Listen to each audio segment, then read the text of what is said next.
मकामात। किला Saint George.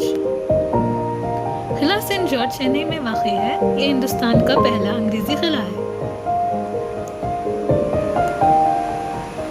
किले में एक म्यूजियम और एक चर्च है। तमिलनाडु के सेक्रेटरीट भी किले के अंदर है।